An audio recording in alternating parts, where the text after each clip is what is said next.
സംസ്ഥാന സ്കൂൾ കലോത്സവത്തിൽ കൂടിയാട്ടം കാണാൻ നിരവധി പേരാണ് എത്തിയത്.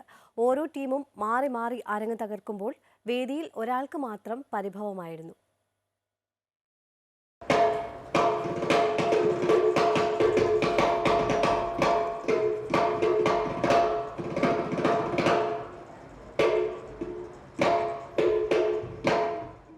ആഹാ, ഇത്തവണ കൂടിയാട്ടം ആസ്വദിക്കാൻ ഒരുപാട് പേരുണ്ടല്ലോ.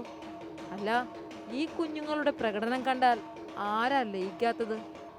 പക്ഷേ എന്നെ മാത്രം ആരും ശ്രദ്ധിക്കുന്നില്ല. എനിക്കെന്താ വിലയില്ലേ?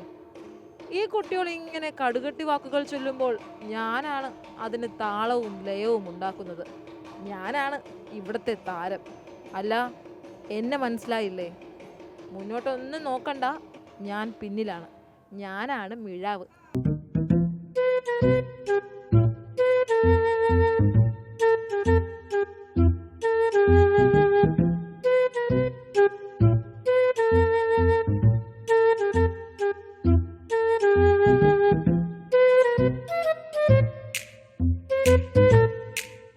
കൂത്തമ്പലത്തിൽ മാത്രം ഒതുങ്ങിയിരുന്ന ആളാണ് ഞാൻ.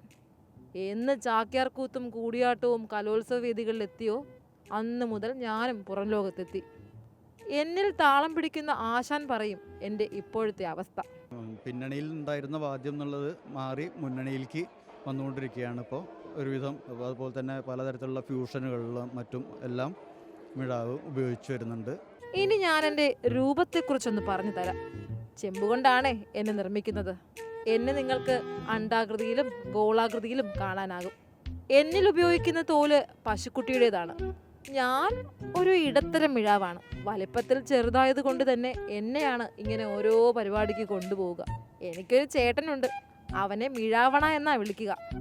ലേശം വലിപ്പക്കൂടുതലുള്ളത് കൊണ്ട് അവനെ അങ്ങനെ ആരും ഒരിടവും കൊണ്ടുപോകില്ല. എൻ്റെ ആശാന്റെ മാന്ത്രിക വിരലുകളാണ് എന്നെ മികച്ച വാദ്യോപകരണമാക്കുന്നത്. ആശാനെ, പറഞ്ഞു കൊടുക്ക ട്രിക്ക്. 2 കൈൻ്റെ ഈ പത്തിയുടെ ഇതുവരെയാണ് പാടുള്ളൂ.